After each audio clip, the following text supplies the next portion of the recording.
ٹھیک ہے، کلاس کی طرف آتے ہیں۔ کل میں نے کیا کہتے ہیں سیکنڈ چیپٹر ایکسپلین کیا تھا، اور ساتھ میں میں نے کیا کہتے ہیں اس سے ریلیٹڈ جو میری ویڈیو تھی، جو مکمل ایکسپلین کی ہوئی ویڈیو، وہ میں نے گروپ میں سینڈ کی تھی۔ لازمی طور پہ آپ لوگوں نے دیکھ لی ہوگی، سمجھ لی ہوگی۔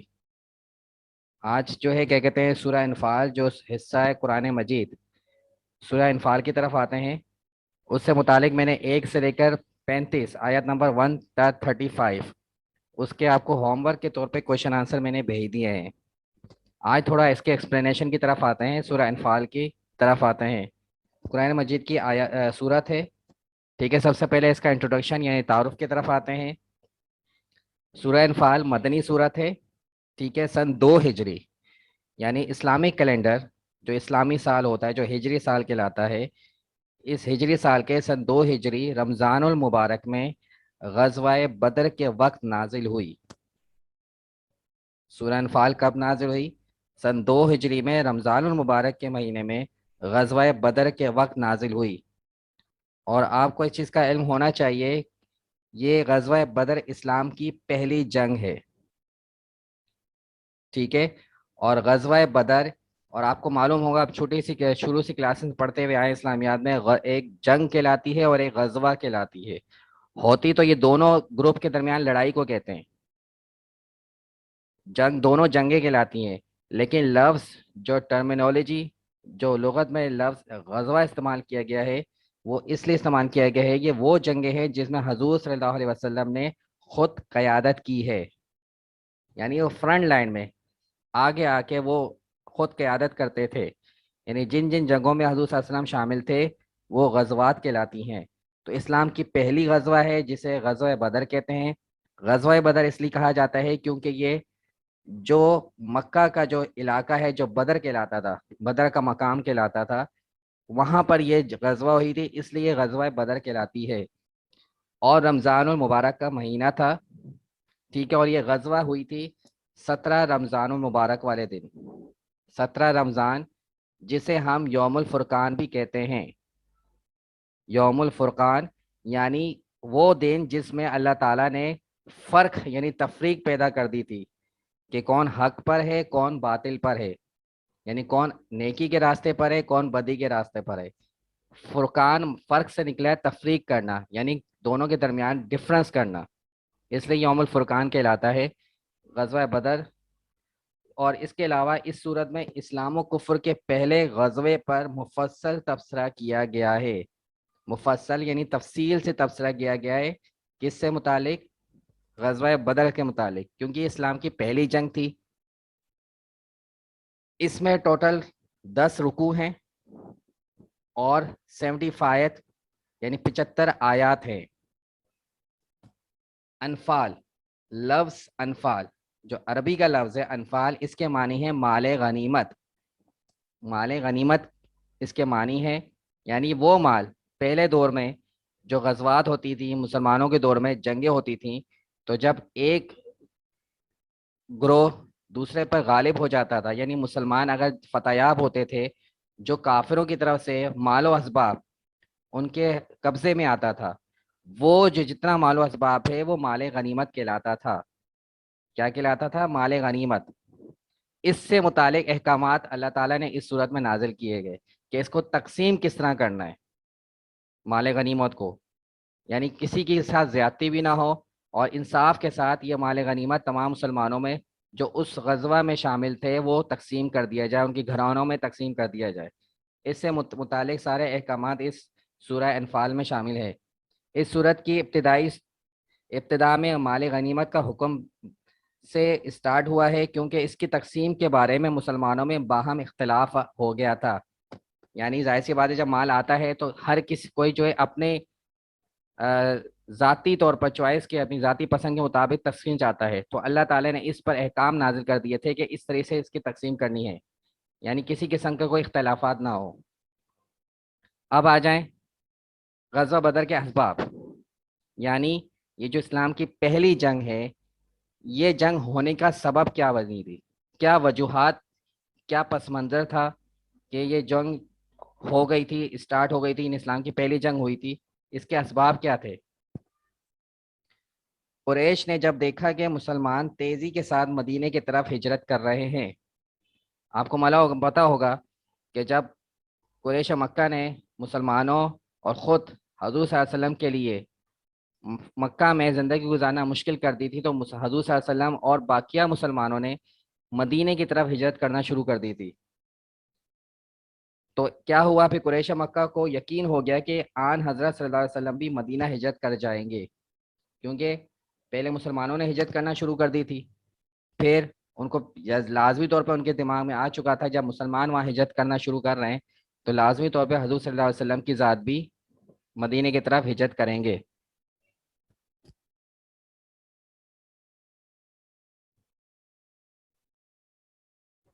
ٹھیک ہے، لہٰذا قریش نے ہجرت نبوی سے چند روز پہلے مجلس شورا منعقد کی، یعنی ایک میٹنگ بٹھائی، ایک جرگہ بٹھایا۔ میں عام آسان الفاظ میں آپ کو سمجھا رہا ہوں۔ منعقد کی، جس میں بڑی بحث ہوئی، جس کا ذکر آیت نمبر 30 میں ہے۔ سورہ انفال کی آیت نمبر 30 میں اس کا ذکر کیا گیا ہے کہ کس طرح قریش مکہ کے تمام کفار کے سرداران جمع ہوئے، اور اس سے متعلق ان کو معلوم تھا حضور صلی اللہ علیہ وسلم مدینے کی طرف ہجرت کریں گے، تو اس کو کس طرح روکا جائے۔ اچھا، پھر آخر کار یہ طے پایا کہ بنی ہاشم کے سوا قریش کے ہر خاندان سے ایک ایک آدمی لیا جائے۔ اچھا دیکھیں، اس میں ایک ذکر کیے گئے بنی ہاشم کے سوا، یعنی بنی ہاشم کے علاوہ، کیونکہ اس جو مجلس ہو رہی تھی اس میں بنی ہاشم نہیں تھا۔ اب آپ کے ذہن میں آنا چاہیے بنی ہاشم کیوں نہیں تھا، کیونکہ حضور صلی اللہ علیہ وسلم خود بنی ہاشم سے تعلق رکھتے تھے، یا آپ شروع کی کلاسز میں پڑھتے ہوئے آئے ہیں کہ حضور صلی اللہ علیہ وسلم کا تعلق بنی ہاشم سے تھا۔ اس لیے بنی ہاشم کے سوا قریش کے ہر خاندان سے ایک ایک آدمی لیا جائے، اور یہ سب مل کر پیغمبر اسلام کو نعوذ باللہ قتل کریں، یعنی ان کو ہجرت جانے سے پہلے ان کا راستہ کسی بھی طریقے سے روکا جائے گا، قتل کرنا پڑے تو وہ بھی کیا جائے۔ بنی ہاشم کے لیے تمام خاندانوں سے تنہا لڑنا مشکل ہو جائے گا۔ ظاہر سی بات ہے، تمام قبائل ایک طرف اور بنی ہاشم ایک طرف ہو گیا تھا، لیکن اللہ تعالیٰ نے ان کی چال کو ناکام بنا دیا اور رسول کریم صلی اللہ علیہ وسلم بخیریت مدینہ پہنچ گئے۔ یعنی جو انہوں نے پلان کیا تھا وہ سب کا سب کیا ہو گیا، ناکام ہو گیا تھا۔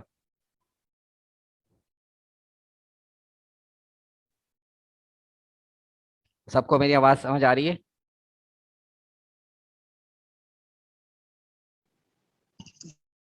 جی سر۔ یہاں تک سب کو سمجھ آ گیا؟ تعارف اور جی غزوہ آگے۔ بدر کے جو اسباب ہیں، اسی کو آگے کنٹینیو کرتے ہیں۔ اوکے۔ قریش مکہ نے آپ صلی اللہ علیہ وسلم کو مدینہ میں بھی سکون سے رہنے نہ دیا، کیونکہ ظاہر سی بات ہے جب حضور صلی اللہ علیہ وسلم مکے سے مدینے کی طرف گئے تو لازمی طور پہ جو اشاعت اسلام تھی، یعنی تبلیغ اسلام، ان کے ذہن میں تھا کہ اسلام مدینہ میں سے پھر مدینہ سے دوسری مکہ کے دوسرے شہروں کی طرف پھیلتا جائے گا، تو ظاہر سی بات ہے ان کو یہ ہضم نہیں ہو رہا تھا کہ اسلام اس طرح تیزی سے پھیلے جو حضور صلی اللہ علیہ وسلم اللہ کا پیغام لے کر آئے تھے۔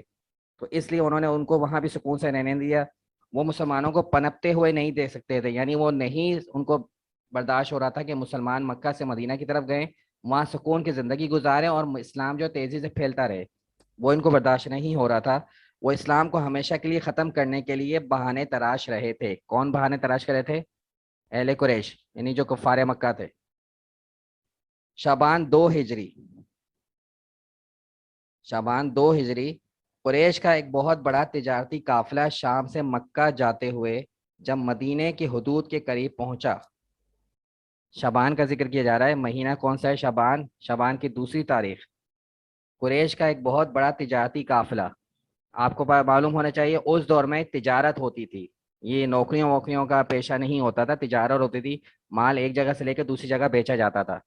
تو اس طرح کا ایک قافلہ قریش کا مکہ سے مدینے کی طرف آیا، کہ مدینے کی حدود میں آیا، تو سردار قافلہ ابو سفیان کو خطرہ پیدا ہوا، یعنی جو قریش مکہ کا جو تجارتی قافلہ تھا اس کا جو سردار تھا ابو سفیان، جو اس وقت مسلمان نہیں ہوئے تھے، کو خطرہ پیدا ہوا کہ کہیں مسلمان حملہ نہ کر دیں، جبکہ ابھی مسلمانوں کی تعداد اتنی تھی نہیں، اور قریش مکہ ہزاروں میں تھے، لیکن پھر بھی ان کو خطرہ تھا کہ وہ تجارتی قافلہ کو لوٹ کر لے نہ جائے۔ پھر کیا ہوا؟ تو اس نے ایک آدمی کو مکہ کی طرف دوڑایا، یعنی مکہ کی طرف بھیجا، ایک قاصد بھیجا پیغام دے کر. کیا پیغام دیا؟ وہاں سے مدد لے آئے، یعنی وہاں سے ایک مدد لے کر لانے کے لیے ایک قاصد کو بھیجا. جب اہل مکہ کو پتہ چلا تو قریش کے بڑے بڑے سردار جنگ کے لیے تیار ہو گئے. اسے مدد کے لیے ابو سفیان نے ایک قاصد بھیجا. تو جتنے بھی قریش مکہ کے سرداران تھے ان کے ذہن میں جنگ آ گئی، ان کو ایک طرح کا بہانہ مل گیا تھا، وہ جنگ کے لیے تیار ہو گئے. تقریباً 1000 نوجوان، کتنے؟ 1000 نوجوان، جن میں 600 زیرہ پوش تھے. زیرہ یہ آج کل کی جنگ کے ذکر نہیں، جو حضور صلی اللہ علیہ وسلم کے دور میں، پہلے دور کی جو جنگیں تھی، ایک زیرہ پہنی جاتی تھی، پورا ایک لباس ہوتا تھا جس سے کیا کہتے ہیں زخم وغیرہ نہ ہونے کے جو چانسز ہوتے نہیں، اپنے آپ کو محفوظ کرنے کے لیے ایک لباس پہنا جاتا تھا، وہ زیرہ کہلاتی ہے. جن کے پاس 100 گھوڑے اور 700 اونٹ تھے، یعنی پوری وہ جنگی ساز و سامان کے ساتھ آئے تھے، جنگی تیاری کے ساتھ آئے تھے. 100 گھوڑے اور 700 اونٹ بڑی شان و شوکت سے لڑنے کے لیے چل دیے. ابو سفیان نے سے مدد کے لیے طلب کیا تھا، لیکن وہ کس ارادے سے آ گئے تھے؟ بجائے مدد کرنے کے لیے بلکہ وہ جنگ کے ارادے سے آ گئے تھے. جب اس لشکر کی اطلاع رسول اکرم صلی اللہ علیہ وسلم کو پہنچی تو آپ صلی اللہ علیہ وسلم نے 313 جانثاروں کے ساتھ، کتنے؟ 313. سامنے ہزاروں کا لشکر ہے قریش مکہ کا، پورے ساز و سامان کے ساتھ، جنگی ساز و سامان کے ساتھ، جبکہ اس کے مقابلے میں حضور صلی اللہ علیہ وسلم کے ساتھ کتنے لوگ ہیں؟ صرف 313، جن کے پاس 3 گھوڑے. کتنے گھوڑے ہیں؟ 3 گھوڑے، جبکہ ان کے پاس کتنے تھے؟ 100 گھوڑے تھے. 70 اونٹ. یہاں پر مسلمانوں کے لشکر میں کتنے اونٹ ہیں؟ 70 اونٹ ہیں، ان کے پاس 700 اونٹ تھے. اور 60 زرہیں تھیں، 60. وہاں پر 600 لوگ جو ہے زیرہ پہنے ہوئے تھے، یہاں پر صرف 60 لوگ تھے. مقابلہ کرنے نکلے. یہاں پہ مسلمانوں کی تعداد اور اہل قریش کی تعداد آپ دیکھ لیں، دونوں زمین میں آسمان کا فرق ہے. یہاں تک سمجھ آئی آپ لوگوں کو؟ جی. باقی کلاس انمیوٹ کر کے یا مجھے میسج کر کے بتائیں. جی. یس سر، آ رہا ہے سمجھ. سورہ انفال کا تعارف اور غزوہ بدر، جو پوری جو صورت ہے جو غزوہ بدر پر ساری مبنی ہے، اس سے متعلق آپ کو میں نے بتایا ہے. اب اس کی شان نزول کی طرف آ جائیں، غزوہ سورہ انفال کے جو شان نزول کی طرف. اس صورت کے نازل ہونے کی وجہ مسلمانوں کا مال غنیمت کے لیے آپس میں اختلاف اور غزوہ بدر میں فتح، جو مسلمانوں کو یہ بتانا مقصود تھا کہ یہ فتح اللہ نے اپنے فرشتوں کو بھیج کر دی. پہلی اس صورت میں کیا چیز بتائی گئی؟ اس کی صورت کی شان نزول کیا ہے کہ جو مسلمانوں میں مال غنیمت، جو مال غنیمت آپ کو میں نے ڈیفائن کیا ہے، اس کو لے کر مسلمانوں میں جو اختلافات پیدا ہونے والے تھے، اس سے متعلق اللہ تعالیٰ نے اپنے کلیئر احکامات دیے. دوسری، جو مسلمانوں کو اس غزوہ میں فتح حاصل ہوئی تھی، کامیابی حاصل ہوئی تھی، وہ اس لیے اس قرآن میں اس صورت میں ذکر کیا گیا ہے. وہ مسلمانوں کو صرف بتانے کے لیے اللہ تعالیٰ نے یہ جتانے کے لیے اس صورت کو نازل کیا کہ جو یہ فتح حاصل ہوئی تھی یہ اللہ تعالیٰ کی طرف سے فتح تھی، کیونکہ اس فتح میں اللہ تعالیٰ نے اپنے فرشتوں کو بھیجا تھا. کیونکہ میں نے آپ کو اوپر بتایا کہ وہاں پر کافروں کے پاس، کفار لشکر کے پاس ہزاروں کا ان کا لشکر تھا، جنگ و ساز و سامان کیسے تھے، جبکہ یہاں پر 313 لوگ تھے.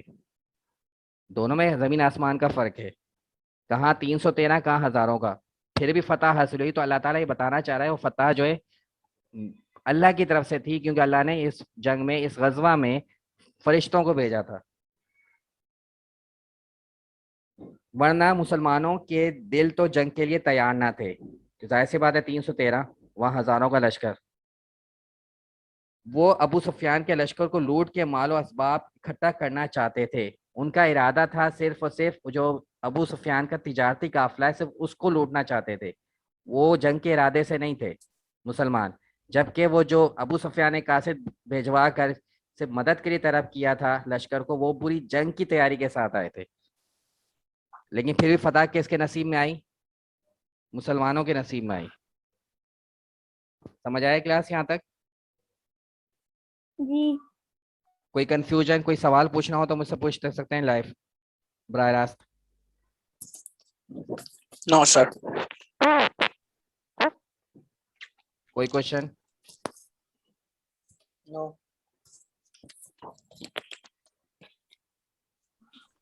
اچھا اب آ جائیں اس کے ترجمے کی طرف. ٹھیک ہے، یہ میں نے آپ کو تعارف، اس کے اسباب اور شان نزول آپ کو سارا ایکسپلین کیا ہے.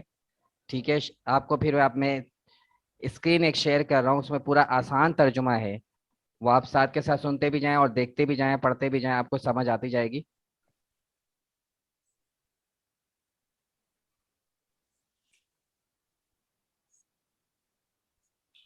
اسکرین سب کے سامنے آ گئی آپ کے؟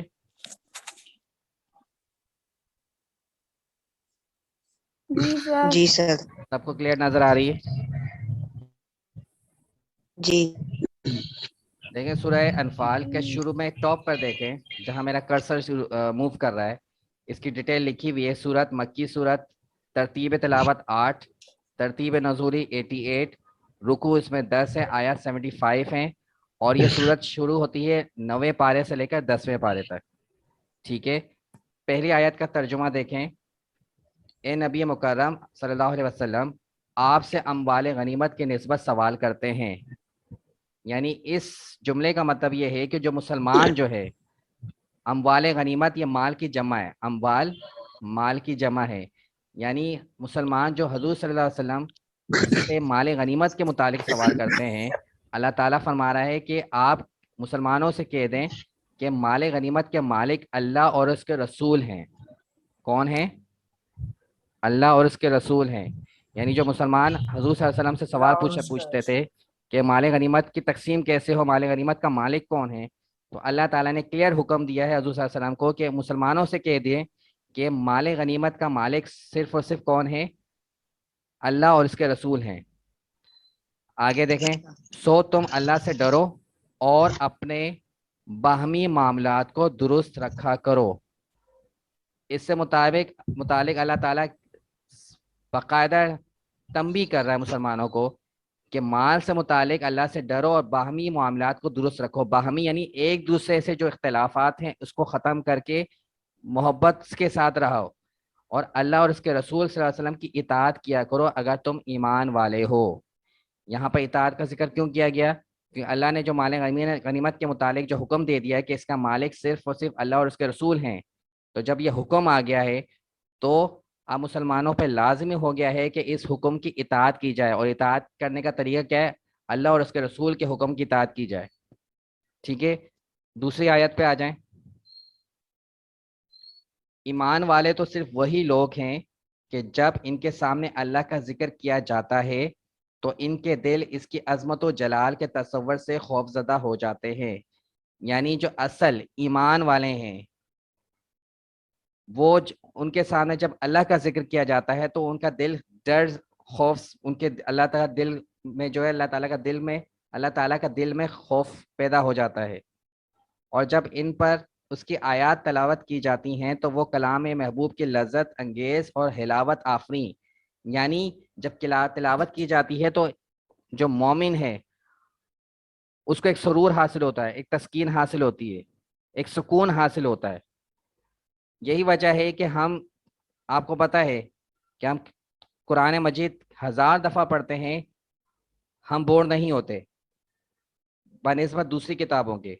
یعنی اللہ تعالیٰ کا یہ سب سے بڑا معجزہ ہے کہ ہم اس کے جو اصل مسلمان ہے جو اس کو سمجھ کے پڑھے گا تو اس کو ایک سکون اور تسکین حاصل ہوتی ہے. اس آیات میں اللہ تعالیٰ یہی ذکر کر رہا ہے. اور وہ ہر حال میں اپنے رب پر توکل قائم رکھتے ہیں. توکل مطلب اللہ پر بھروسہ ہر حالات میں، اور کسی غیر کی طرف نہیں تکتے. یعنی صرف اور صرف اللہ پر بھروسہ رکھتے ہیں چاہے حالات اچھے ہوں یا برے ہوں. ان کو کس پر بھروسہ ہوتا ہے؟ جیسے مومن کا ذکر کیا جا رہا ہے، اللہ پر بھروسہ ہوتا ہے، کسی اور کی طرف وہ متوجہ نہیں ہوتے. آیت نمبر 3 کی طرف آ جائیں. یہ وہ لوگ ہیں جو نماز قائم رکھتے ہیں اور جو کچھ ہم نے انہیں عطا کیا ہے اس میں سے اس کی راہ میں خرچ کرتے رہتے ہیں. اب یہ مومنین کی صفات یہاں پر بیان کی جا رہی ہیں. کس کی صفات بیان کی جا رہی ہیں؟ مومنین کی. یعنی وہ لوگ نماز قائم رکھتے ہیں لیکن نماز کا حکم دیا جا رہا ہے. اور جو کچھ ہم نے عطا کیا ہے یا اللہ تعالیٰ کہہ رہا ہے جو اللہ نے عطا کیا ہے اس میں سے اس کی راہ میں خرچ کرتے رہتے ہیں. یعنی اللہ تعالیٰ کی راہ میں خرچ کرتے ہیں, یعنی فی سبیل اللہ, اللہ کی راہ میں خرچ کرتے ہیں جو اللہ نے ان کو مال دیا ہے. نیکسٹ آیت میں دیکھیں, حقیقت میں یہی لوگ سچے مومن ہیں.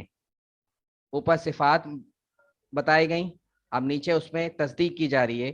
یہ ساری اگر خصوصیات ہیں تو حقیقت میں یہی لوگ سچے مومن ہیں. ان کے لیے ان کے رب کی بارگاہ میں بڑے درجات ہیں اور مغفرت اور بلند درجہ رزق ہے. یعنی یہ ساری صفات مسلمان یا مومن پر موجود ہیں تو اللہ تعالیٰ کی بارگاہ میں اللہ تعالیٰ کے حضور وہ بڑے درجے رکھتے ہیں.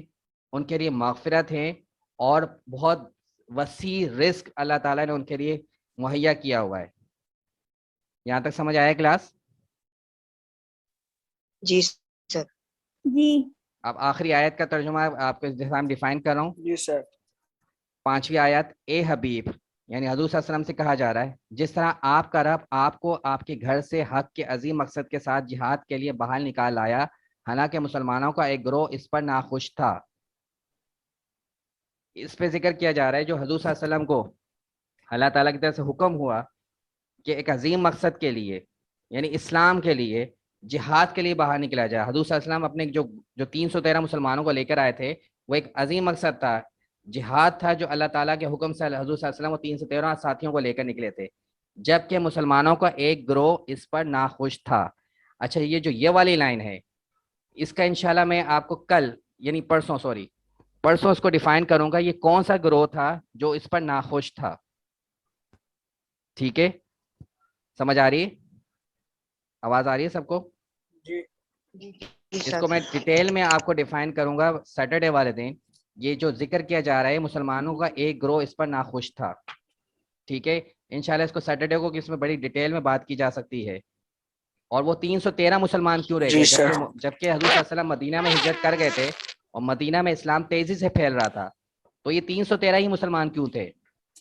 ہزاروں کا لشکر ہو سکتا تھا. تو اس کی وجوہات بھی آپ کے سامنے سیٹرڈے کو انشاءاللہ ڈیفائن کروں گا.